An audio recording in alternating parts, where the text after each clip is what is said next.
Hello everyone, GPSC helping હેન્ડમાં આપ સૌનું સ્વાગત છે. મિત્રો, આપણી પીવાયક્યુ આન્સર રાઇટિંગ સિરીઝ ચાલી રહી છે અને થોડા સમયનો ગેપ આવી ગયો, પરંતુ મારી હેલ્થ થોડીક બરાબર ન હોવાના કારણે અને બીજા કેટલાક કારણોસર વચ્ચે થોડા સમય હું વિડીયો બનાવી ન શક્યો. મિત્રો, આપણો એપિસોડ 5 છે અને આ જે ગેપ આવ્યો છે એનો એકદમ સદુપયોગ કરીને હું આ એપિસોડથી તમારા માટે કંઈક નવું વધારે એક્સ્ટ્રા લાવ્યો છું. હવે સૌથી પહેલાં તો મેં જે ટેલિગ્રામની અંદર પોલ કરેલો હતો એ મુજબ ગુજરાતી મીડિયમની અંદર જવાબો લખવાવાળા ઘણા બધા વિદ્યાર્થીઓ છે અને એટલા માટે જ મેં નક્કી કર્યું છે કે આપણે સેશન બાયલિંગ્વલ રાખશું. બોલવામાં તો હું ગુજરાતી બોલું જ છું, આપણે રાઇટિંગની અંદર પણ ગુજરાતી ઇંગ્લિશ બંનેનો મિક્સચર રાખશું, જેથી ગુજરાતી મીડિયમના જે વિદ્યાર્થીઓ છે એ ખૂબ જ સારી રીતે સમજી શકે કે જવાબો કઈ રીતે લખવા. બરાબર. અને ત્યારબાદ બીજી વસ્તુ હું લાવ્યો છું, આ જ સેશનથી શરૂઆત કરીશ, એ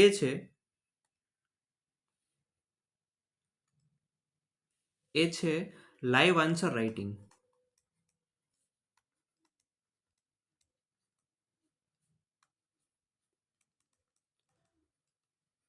હું તમારી સાથે જ પીવાયક્યુ જે છે એનો જવાબ લખીશ, જેથી તમે વધુ સારી રીતે સમજી શકો કે આપણે કઈ રીતે લખવું જોઈએ. બરાબર. તો આગળ વધીએ આજના ક્વેશ્ચનથી. આપણે 4 એપિસોડ ઓલરેડી કરી ચૂક્યા છીએ, આ 5મો એપિસોડ છે અને આની અંદર આપણે જે ક્વેશ્ચન નંબર 11 છે, GS3નો ક્વેશ્ચન છે, 240 નંબરની મેઇન્સમાં પૂછાયેલો ક્વેશ્ચન છે, એ જોવાનો છે. બરાબર. તો શરૂ કરીએ. હવે આ જે ક્વેશ્ચન છે ને એ સૌથી પહેલા તો એનાલિટિકલ ક્વેશ્ચન છે.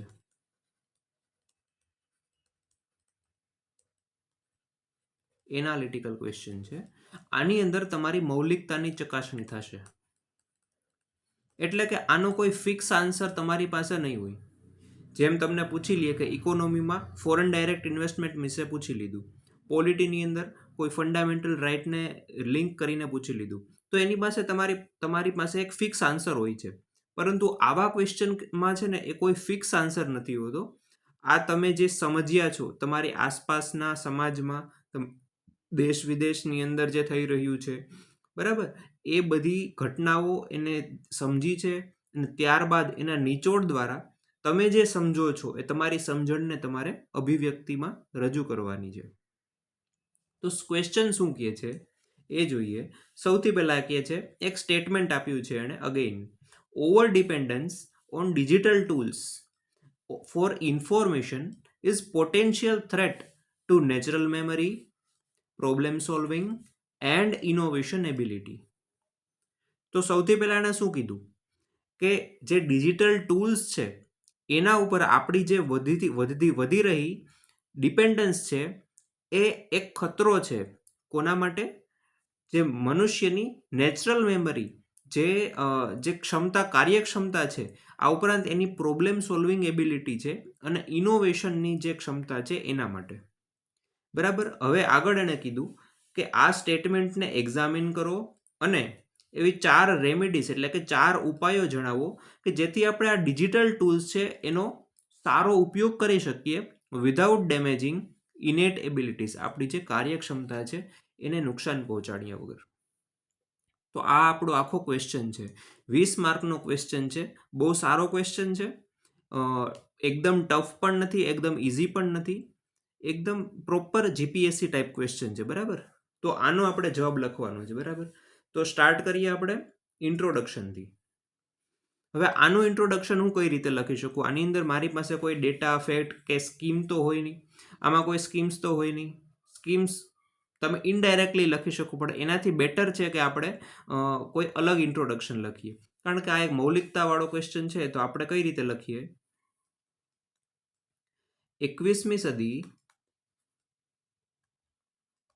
21મી સદીને ડિજિટલ યુગ કહેવામાં આવે છે.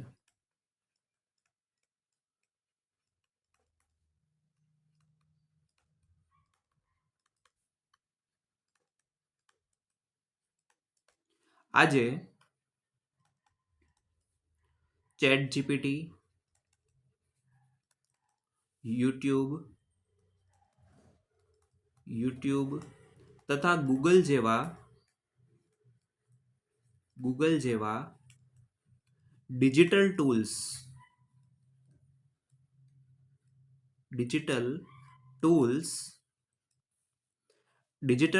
એ આપણી જે માહિતીની ઉપલબ્ધતા છે એ ખૂબ જ સરળ કરી છે અને આપણી જે લાઈફસ્ટાઈલ છે એને અતિ સુવિધાસભર કરી છે. એટલે આપણે કઈ રીતે લખીએ કે આજે ચેટ જીપીટી, યુટ્યુબ તથા ગૂગલ જેવા ડિજિટલ ટૂલ્સે આપણે માટે માનવ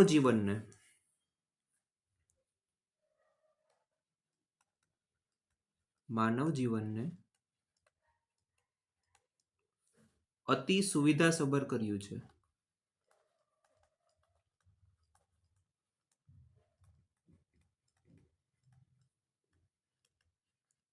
મિત્રો, મારા ગુજરાતીના રાઇટિંગની અંદર ગ્રામરમાં કોઈ મિસ્ટેક થાય તો માફ કરજો, કારણ કે મારું મેઇન્સ આન્સર રાઇટિંગ છે એ મારું ઇંગ્લિશમાં હોય છે, એટલે કોઈ મિસ્ટેક થઈ શકે છે. બરાબર છે. આ જે ડિજિટલ ટૂલ્સ છે એણે આપણું માનવ જીવન છે અતિ સુવિધાસભર કર્યું છે, પરંતુ આ જે ટૂલ્સ છે એને લીધે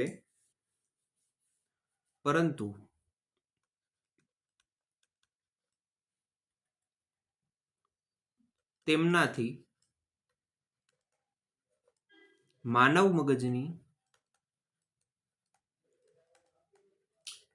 મગજની જે સ્વાભાવિક સ્મૃતિ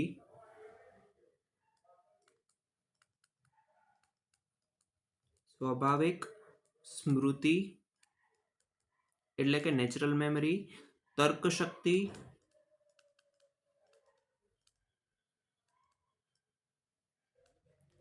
શક્તિ અને સર્જનાત્મકતા ઘટી રહી છે. શું છે? સ્મૃતિ, તર્કશક્તિ અને સર્જનાત્મકતા ઘટી રહી છે. ત્યારબાદ આ વિશે મને એક માહિતી, એક્સ્ટ્રા ઇન્ફોર્મેશન ખબર હતી. તમને એ ટાઈમે યાદ ના આવે તો તમે ડાયરેક્ટ આ રીતે લખી શકો કે એક સર્વે થયો હતો. સર્વેનું નામ યાદ ન હોય ને તો તમે ડાયરેક્ટ એમ લખી શકો કે કયો સર્વે, એક સર્વે મુજબ, બરાબર, એ રીતના. તો આ કેસ્પરકીનો સર્વે હતો. તો એઝ પર કેસ્પરકી લેબ ના સર્વે મુજબ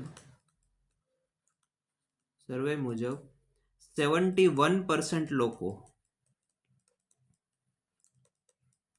અગત્યની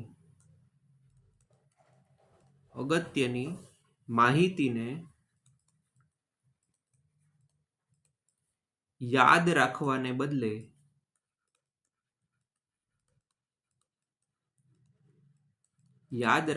બદલે ઇન્ટરનેટ પર શોધવાનું પસંદ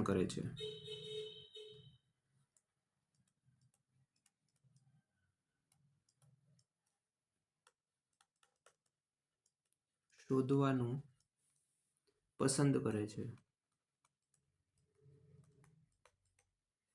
જેને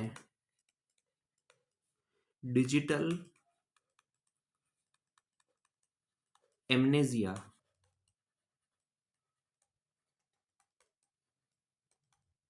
કહે છે. બરાબર. તો અહીંયા મારું ઇન્ટ્રોડક્શન પૂરું થઈ ગયું. તો આ રીતે મેં ઇન્ટ્રોડક્શન કર્યું. શરૂઆત ક્યાંથી કરી? તો કે 21મી સદી છે એને ડિજિટલ યુગ કહેવામાં આવે છે, અને જેની અંદર આપણે ચેટ જીપીટી, યુટ્યુબ, ગૂગલ જેવા ડિજિટલ ટૂલ્સ છે. કારણ કે આપને ક્વેશ્ચનમાં ડિજિટલ ટૂલ્સ વિશે પૂછ્યું છે, તો આ ડિજિટલ ટૂલ કયા છે તો એ આપણે ઇન્ટ્રોડક્શનમાં કહી દીધું કે આ ડિજિટલ ટૂલ્સ છે, અને તેમણે માનવ જીવનને અતિ સુવિધાસભર કર્યું છે. 100%ની વાત છે. પરંતુ તેનાથી જે માનવ મગજ છે એની સ્મૃતિ, તર્કશક્તિ, આ ક્વેશ્ચનમાંથી જ આપણે ઇન્ટ્રોડક્શન થોડુંક બનાવી લીધું. આ રીતે પણ તમે ઘણી વખત ઇન્ટ્રોડક્શન બનાવો, અને આમાં કંઈ ખોટું નથી. આ એકદમ સારું ઇન્ટ્રોડક્શન ગણાય જીપીએસસી મુજબ, બરાબર. અને આ એક માહિતી મને યાદ હતી, ડિજિટલ એમનેઝિયા, તો એના વિશે મેં લખી નાખ્યું. બરાબર. ઘણી વખત તમને આ સર્વે કોણે કરેલો છે એ યાદ ન હોય તો તમે લખી નાખો કે એક સર્વે મુજબ 71% લોકોને અગત્યની માહિતી છે એ યાદ રાખવાને બદલે એ ઇન્ટરનેટ પર શોધવાનું પસંદ કરે. બરાબર. તો જેને આપણે ડિજિટલ એમનેઝિયા કહીએ છીએ. તો આ આપણું ઇન્ટ્રોડક્શન કમ્પ્લીટ થઈ ગયું. બરાબર. હવે બોડી આવશે. બોડીની અંદર એણે એમ કીધું છે ક્વેશ્ચનની અંદર કે આ જે ડિજિટલ ટૂલ્સ છે એ આપણી આ સ્મૃતિ, તર્કશક્તિ એ બધાને અસર કરે છે, નેગેટિવ ઇમ્પેક્ટ કરે છે. તો આપણે બોડીની અંદર શું લખશું કે આ નેગેટિવ ઇમ્પેક્ટ છે સૌથી પહેલાં એના કારણ કયા છે. બરાબર. તો કારણથી શરૂઆત કરશું. બરાબર. આ અતિ નિર્ભરતા છે, અતિ નિર્ભરતા એના મુખ્ય કારણો કયા છે? તો અહીંયાથી આપણે શરૂઆત કરીએ. બરાબર. તો લેટ્સ બિગિન. સૌથી પહેલું રીઝન તમે કમેન્ટ સેક્શનની અંદર વિડીયો પોઝ કરીને કહો કયા કારણો હોઈ શકે. બરાબર. અહીંયા તમારી પણ વિચારવાની એક થોટ પ્રોસેસ ચાલુ થશે. તમે મારી સાથે લખશો અથવા તો કોમેન્ટની અંદર જણાવશો તો તમે એક રીતે વિચારતા થશો કે કઈ રીતે આપણે જવાબ લખીએ છીએ, અને આ જ રીતે એક રીતે પેટર્ન બનતી જશે તમારા મગજમાં. બરાબર. તો કોમેન્ટ સેક્શનની અંદર જણાવો વોટ આર ધ રીઝન્સ. બરાબર. અને આ જીપીએસસીનો જ PYQ છે એટલે એ રીતે પણ તમને ઉપયોગીતા છે. તો આઈ હોપ તમે બધાએ કોમેન્ટ સેક્શનમાં જણાવ્યું હોય. તો સૌથી પહેલું કારણ હું તમારા માટે થોડુંક કલરફુલ કરી નાખું. સૌથી પહેલું કારણ શા માટે આપણે ડિજિટલ ટૂલ ઉપર એટલા ઓવર ડિપેન્ડન્ટ થઈ ગયા. તો ફર્સ્ટ રીઝન એ છે ઇન્ફોર્મેશન ઓવરલોડ.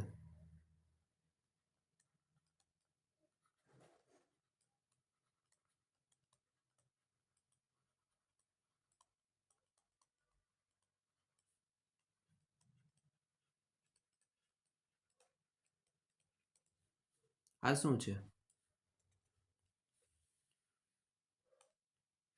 તો પહેલું રીઝન છે ઇન્ફોર્મેશન ઓવરલોડ.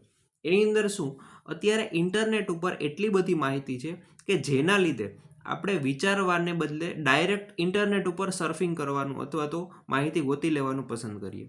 કોઈ પણ માહિતી છે ઓલરેડી ઉપલબ્ધ છે ઇન્ટરનેટ પર. એટલે આની અંદર આપણે લખી શકીએ કે માહિતી યાદ રાખવાને બદલે માણસ શું કરે, એને ઇન્ટરનેટ ઉપર ગોતવાનું પસંદ કરે છે. બરાબર.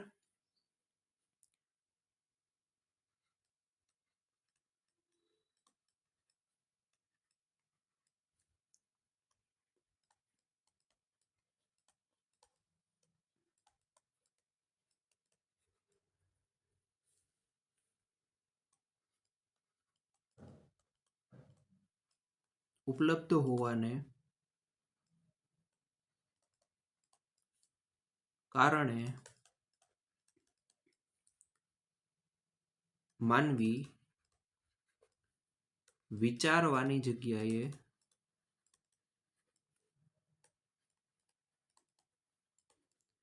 સીધું શોધી લે છે.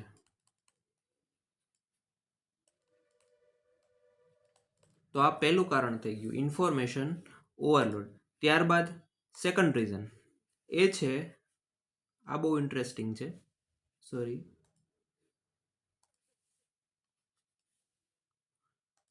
બીજું કારણ શું છે? તમે શું લખ્યું બીજું કારણ? સેકન્ડ રીઝન એ છે ઇન્સ્ટન્ટ ગ્રેટિફિકેશન.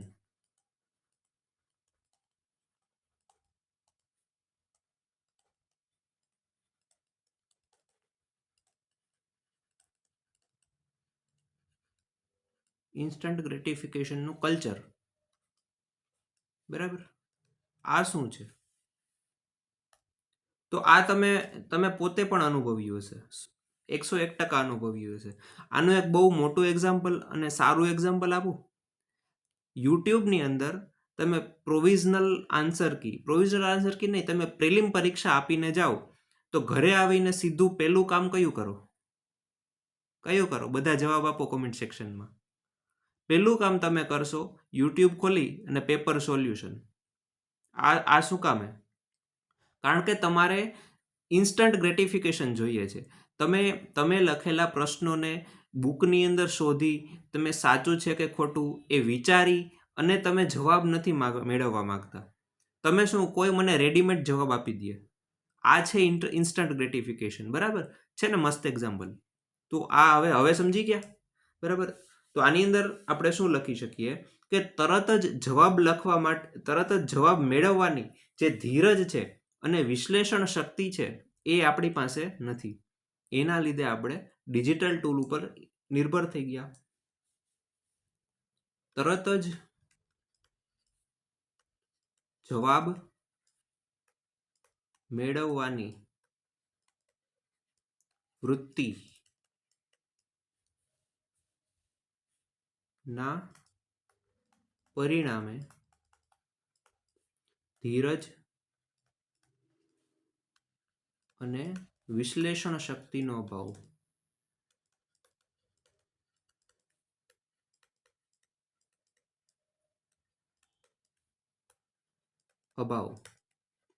બરાબર. તો આ આપણું સેકન્ડ રીઝન થઈ ગયું. ત્યારબાદ ત્રીજું કારણ શું છે? ત્રીજું કારણ બહુ ઇઝી છે. આ તમે વિચાર્યું જ હશે. ટેકનોલોજીનો જે કમ્ફર્ટ છે, ગૂગલ, યુટ્યુબ, એક ક્લિકની અંદર તમને એટલી બધી માહિતી મળી જાય.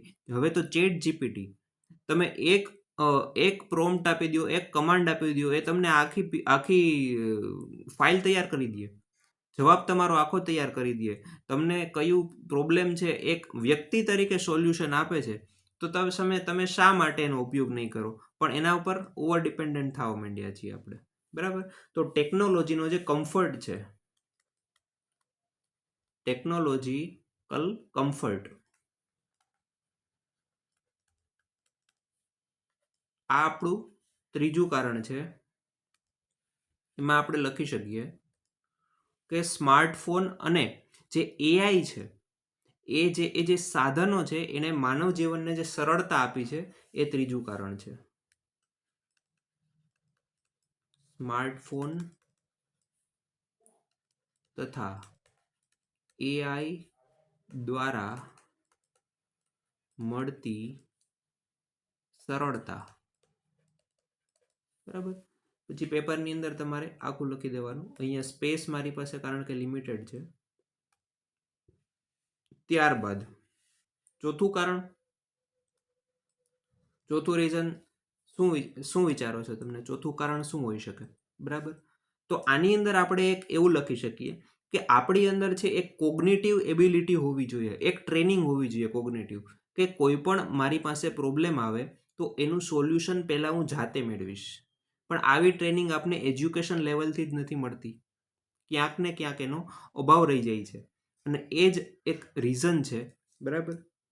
આની અંદર આપણે લખી શકીએ lack of cognitive training, of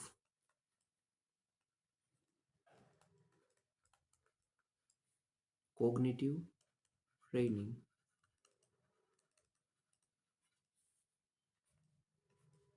બરાબર.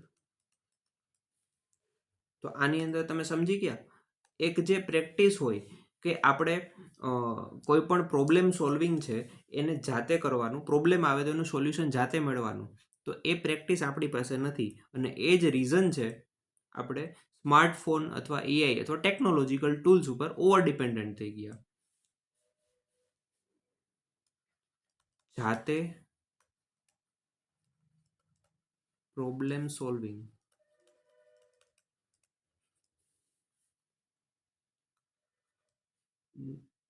ની ક્ષમતા નું નિર્માણ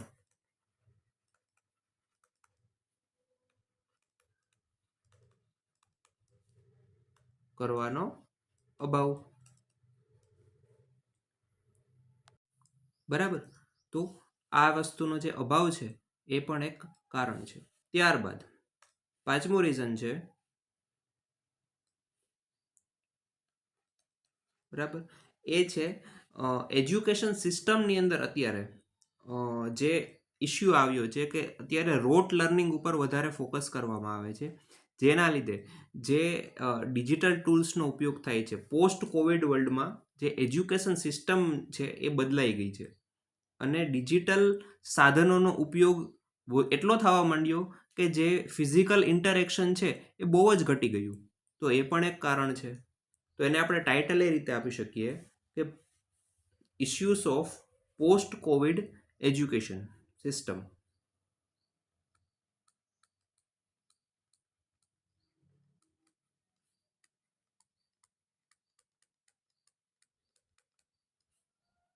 post Covid education system.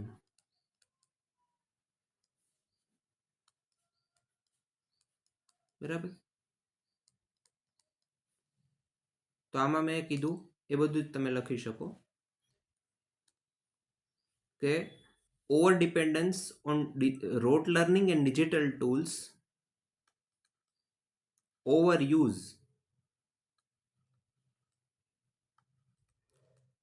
Use કરવો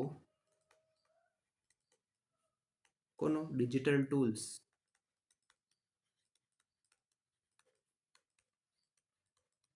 જેનાથી ફિઝિકલ ઇન્ટરેક્શન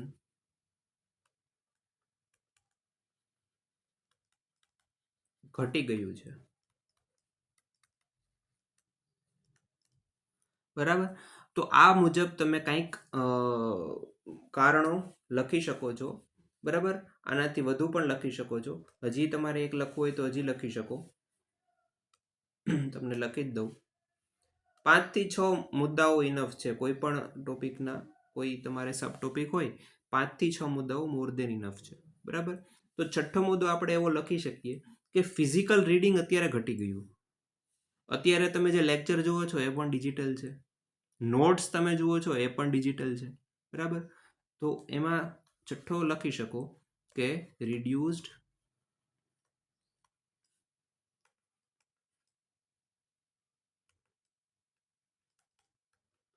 ફિઝિકલ રીડિંગ.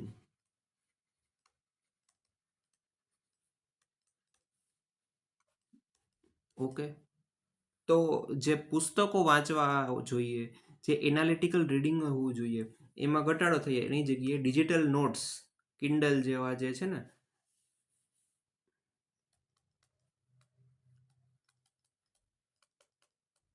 પુસ્તકોની જગ્યાએ ડિજિટલ ટૂલ્સ ના ઉપયોગથી ઓનલાઈન રીડિંગ એન્ડ લર્નિંગ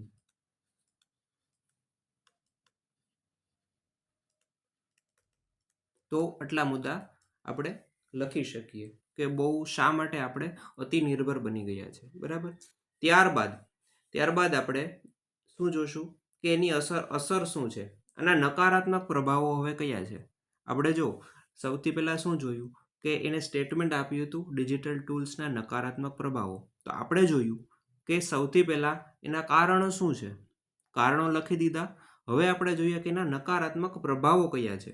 આ રીતના આપણો જે આન્સર છે ને એની અંદર એક ફ્લો મેળવવો જોઈએ, ફ્લો હોવો જોઈએ. કારણ કે પહેલાં તમે ઉપાયો લખો પછી કારણો લખો, આ રીતનું ના હોવું જોઈએ. બરાબર. આ નાની નાની વસ્તુ છે, તમારે ધ્યાનમાં રાખવાની છે. એસેની અંદર જેમ ફ્લો ઇમ્પોર્ટન્ટ છે એ રીતે આ ક્વેશ્ચન આન્સર છે એની અંદર પણ ફ્લો ઇમ્પોર્ટન્ટ છે. બરાબર. તો પ્રભાવો આપણે જોઈએ. પ્રભાવો સૌથી પહેલા નકારાત્મક પ્રભાવો છે એની અંદર સૌથી પહેલા આપણે જોશું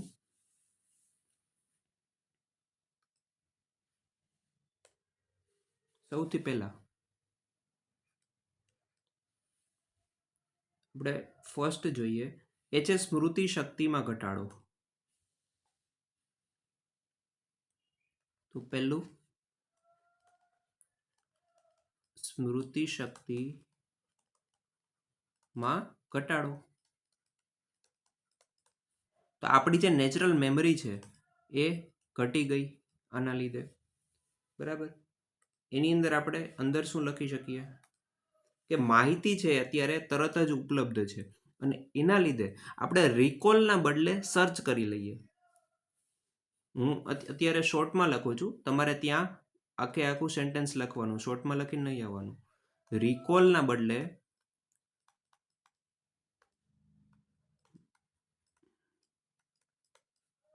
સર્ચ સર્ચ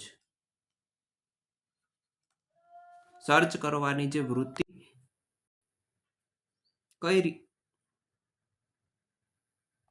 માફ કરજો મિત્રો, વિડીયો પોઝ થઈ ગયો હતો. તો આપણે જોયું હતું ને સ્મૃતિ શક્તિની અંદર ઘટાડો, તો કે રિકોલ અને સર્ચના કારણે સ્મૃતિ શક્તિમાં ઘટાડો થાય.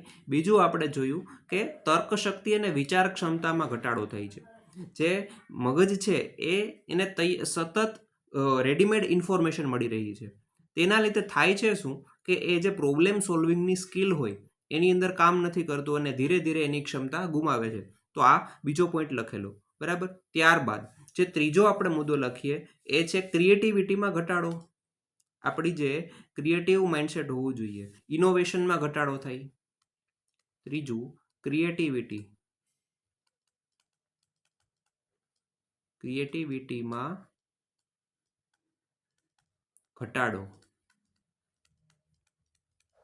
અને એના કારણે જે ઇનોવેશનની ક્ષમતા હોય છે એક હ્યુમન માઇન્ડમાં, એની અંદર પણ ઘટાડો થાય. ક્રિએટિવિટીમાં ઘટાડો, આની અંદર તમે અંદર લખી લેજો, કારણ કે આપણે સ્પેસ નથી. આ જ વસ્તુ છે, તમારા શબ્દોમાં તમારે લખવાની છે, બરાબર. તો ત્યારબાદ હવે આપણે જોયું કે કઈ રીતે આ જે ડિજિટલ ટૂલ્સ છે તેનાથી આપણે જોયું કે ડિજિટલ ટૂલ્સના લીધે નુકસાન તો થાય છે, એના કારણો શું છે, એની અસરો શું છે. અસરોની અંદર આપણે હજી થોડું આગળ જોઈ લઈએ. સૌથી ત્રણ મુદ્દા આપણે જોયા, હજી આપણે જોઈ લઈએ. તો આપણી ઓબ્વિયસલી બહુ અગત્યનો મુદ્દો છે મેન્ટલ હેલ્થ.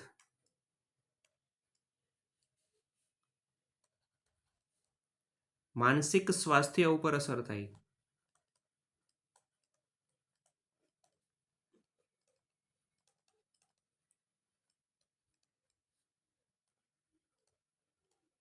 બરાબર. આની અંદર તમે લખી શકો કે રિપોર્ટ તમને યાદ ના હોય તો એક રિપોર્ટ મુજબ જે વધારે પડતો જે ડિજિટલ યુઝ છે તેના લીધે એન્ઝાયટી છે,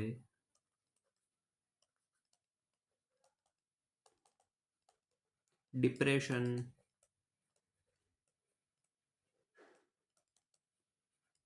જેવી મેન્ટલ હેલ્થ ઇસ્યુ આવશે. આ ઉપરાંત જે કોન્સન્ટ્રેશન લોસ છે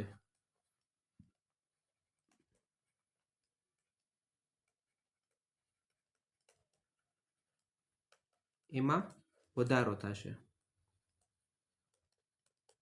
બરાબર, આ લખી શકો. અને આ સિવાય એક બીજો મુદ્દો પણ લખી શકો, સામાજિક જોડાણમાં ઘટાડો.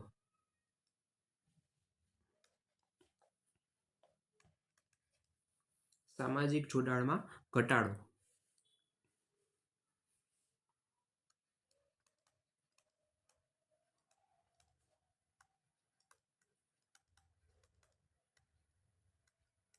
જોડાણમાં ઘટાડો તો ઓબ્વિયસલી વધુને પડતું ડિજિટલ ટૂલ્સનો ઉપયોગ કરવાથી એકલતા બહુ ગમવા લાગે છે, અને એના લીધે જે સામાજિક જોડાણ થવું જોઈએ કે જેની અંદર સહભાગી શીખવાની જે પ્રક્રિયા છે એ આપણે નથી કરી શકતા. જે વ્યક્તિગત ફેસ ટુ ફેસ કન્વર્સેશન છે તે પણ નથી થતી. તો આ બધી એની ઇમ્પેક્ટ છે, બરાબર. આ એના નકારાત્મક પ્રભાવો છે. અને ત્યારબાદ છેલ્લે આપણે જોઈએ કન્ક્લુઝન. બરાબર. કન્ક્લુઝન પહેલા આપણે ઉપાયો જોશું. ઉપાયોની અંદર શું લાગે છે તમને? હા મિત્રો, તો ઉપાયોની અંદર આપણે લખી શકીએ સૌથી પહેલા નંબર 1 એ છે ડિજિટલ ડિસિપ્લિન.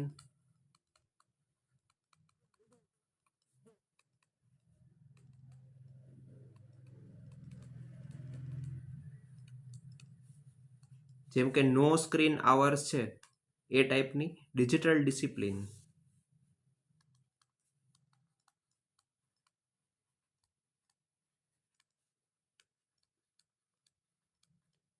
બરાબર, તો આ પહેલી રેમેડી થઈ ગઈ આપણી.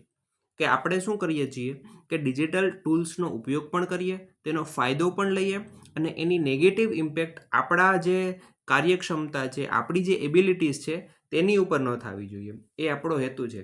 તો આપણે ઘણી 4 રેમેડીઝ કીધી, આજે પહેલી રેમેડીઝ. ત્યારબાદ બીજી આપણે રેમેડી શું કરી શકીએ? Number 2 is balanced education reform.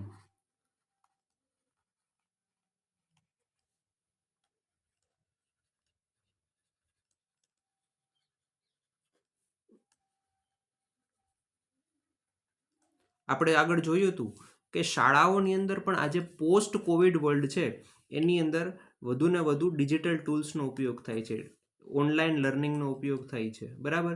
તો એની જગ્યાએ એક બેલેન્સ્ડ એપ્રોચ રાખવામાં આવે કે જેમાં ઓનલાઈન પ્લસ ઓફલાઈન એક્સપેરિમેન્ટ્સ,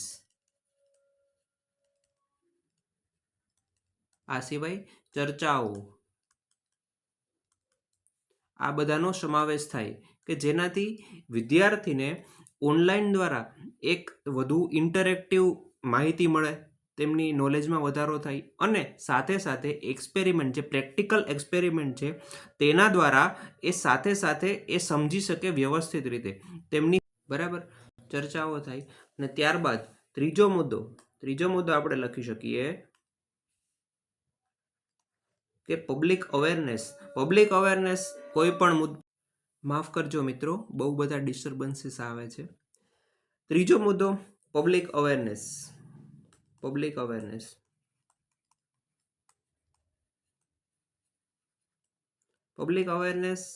ઘણા બધા ટોપિકની અંદર કોમન મુદ્દો લખી શકાય છે. પબ્લિક અવેરનેસ કઈ રીતે? કે સરકાર છે, એનજીઓ છે, એને એક ડિજિટલ ડિટોક્સ કેમ્પેઇન ચલાવવું જોઈએ. જો આ પ્રકારના શબ્દોનો તમારે યુઝ કરવાનો. સરકાર છે, એનજીઓ છે, એને એક ડિજિટલ ડિટોક્સ કેમ્પેઇન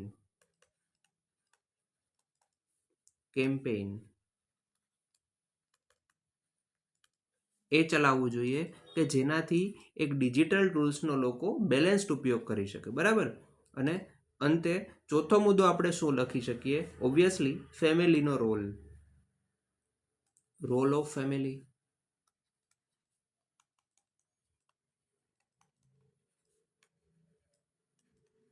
ફેમિલીનો રોલ કઈ રીતે?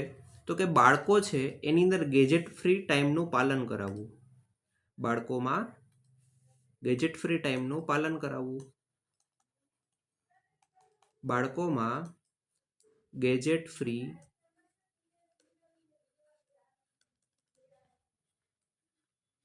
ટાઈમનું પાલન કરાવવું.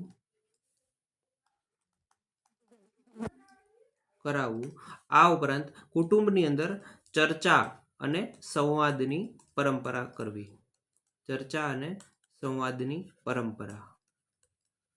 બરાબર. આ રીતે આપણે 4 રેમેડીઝ કીધી હતી, આપણે 4 રેમેડીઝ લખી દીધી. અને સૌથી છેલ્લે કન્ક્લુઝનમાં શું આવશે?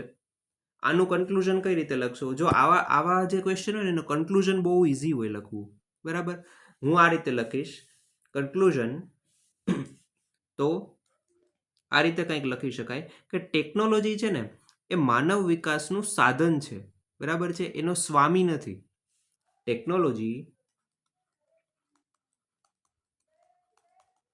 ટેકનોલોજી એ માનવ વિકાસનું સાધન છે, સ્વામી નહીં, બરાબર. અને પછી આગળ લખી શકાય કે જો માનવજાત છે એ આ ટેકનોલોજીનો જાગૃત, સંતુલિત અને જવાબદાર ઉપયોગ કરે.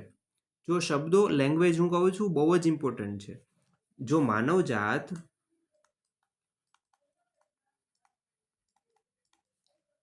ટેકનોલોજીનો જાગૃત, જવાબદાર અને સંતુલિત ઉપયોગ કરે તો આ ડિજિટલ યુગ છે એ માનવીની બુદ્ધિ માટે શત્રુ નહીં બને, પરંતુ એનો સહયોગી બનશે. તો ડિજિટલ યુગ માનવીની બુદ્ધિ માટે શત્રુ નહીં, સહયોગી બનશે.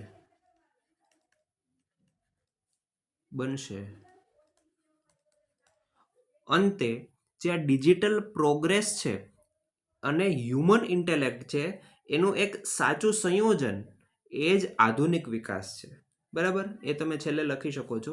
બાકી અહીંયા આપણો આટલું લખશો તો પણ તમારું કન્ક્લુઝન મોર દેન ઇનફ છે, અને અહીંયા આપણો ક્વેશ્ચન એન્ડ થાય છે. બરાબર, તો આ નવી રીતે તમને કઈ રીતે લાગ્યું, કેવી રીતનું સેશન લાગ્યું, અને ઘણા બધા ડિસ્ટર્બન્સીસ આવ્યા એટલે વચ્ચે વિડીયો પોઝ કરવો પડ્યો, એ માટે માફી ચાહું છું. પણ આપ સૌનો ફીડબેક જણાવજો. બરાબર, થેન્ક યુ વેરી મચ. ફરી મળીશું નેક્સ્ટ એપિસોડમાં. Thank you.